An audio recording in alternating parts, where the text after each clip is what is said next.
जय माता दी मित्रों। शुक्रवार का दिन माता संतोषी को समर्पित होता है।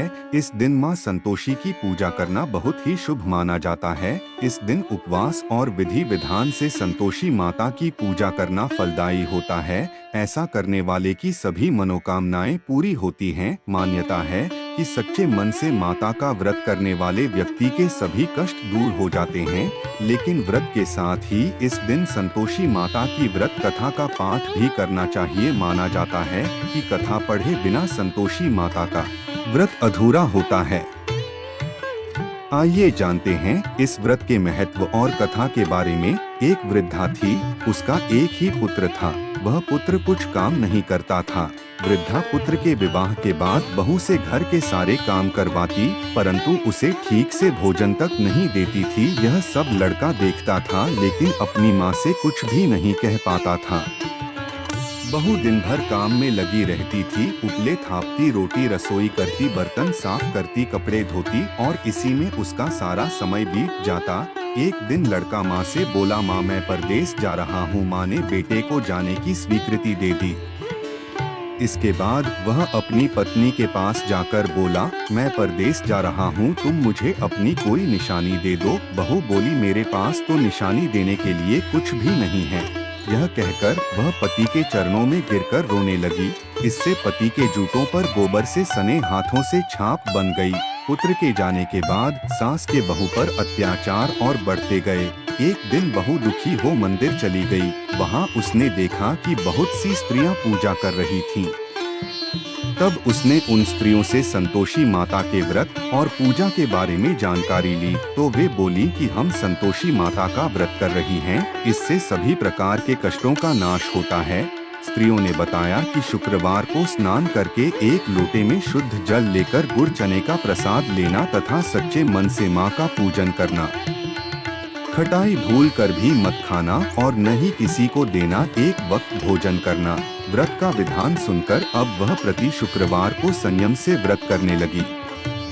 माता की कृपा से कुछ दिनों के बाद पति का पत्र आया। कुछ दिनों बाद पैसा भी आ गया। उसने प्रसन्न मन से फिर माता का व्रत रखा और मंदिर में जाकर अन्य स्त्रियों से कहा कि माँ की कृपा से हमें पति का पत्र व रुपया आया है। अन्य सभी स्त्रियां भी श्रद्धा से व्रत करने लगी। बहू ने कहा कि हे माँ, जब मेरा पति घर आ जाएगा तो मैं व्रत का उद्यापन करूंगी। एक रात संतोषी माँ ने उसके पति को स्वप्न देकर कहा कि तुम अपने घर क्यों नहीं जाते, तो वह कहने लगा कि सेठ का सारा सामान अभी बिका नहीं, रुपया भी अभी नहीं आया है।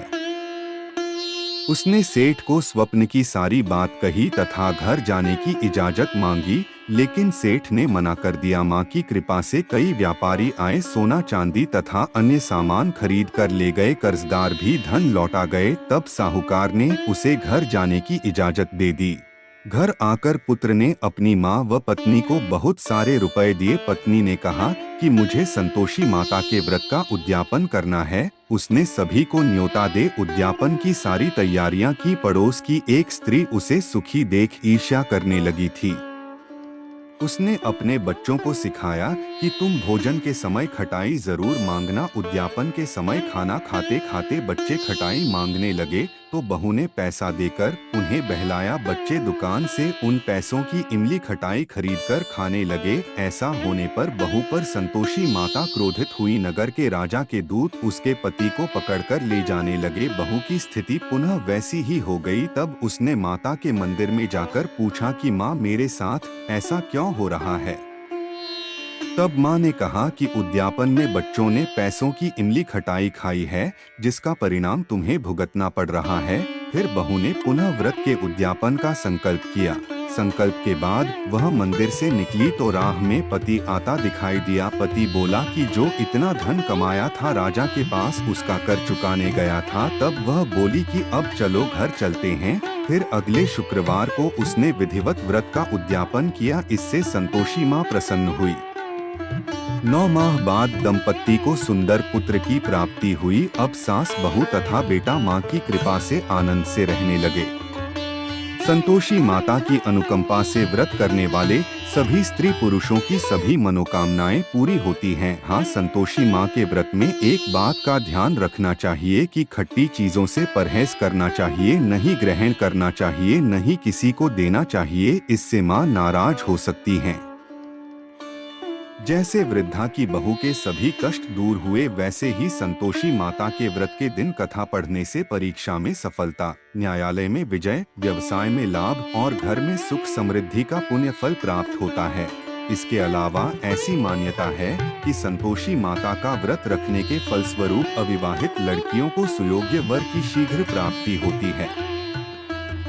दोस्तों, इस वीडियो के माध्यम से माँ संतोषी व्रत कथा के विषय में बताया गया है। हम उम्मीद करते हैं कि यह वीडियो आपके लिए उपयोगी साबित हुआ होगा। यदि ये वीडियो आपके लिए उपयोगी साबित हुआ है तो इसे लाइक जरूर करें। यदि चैनल पर नए हैं तो इसे सब्सक्राइब करना न भूलें, जिससे भविष्य में इसी तरह के वीडियो आप तक नियमित पहुंच सकें। जय माता दी।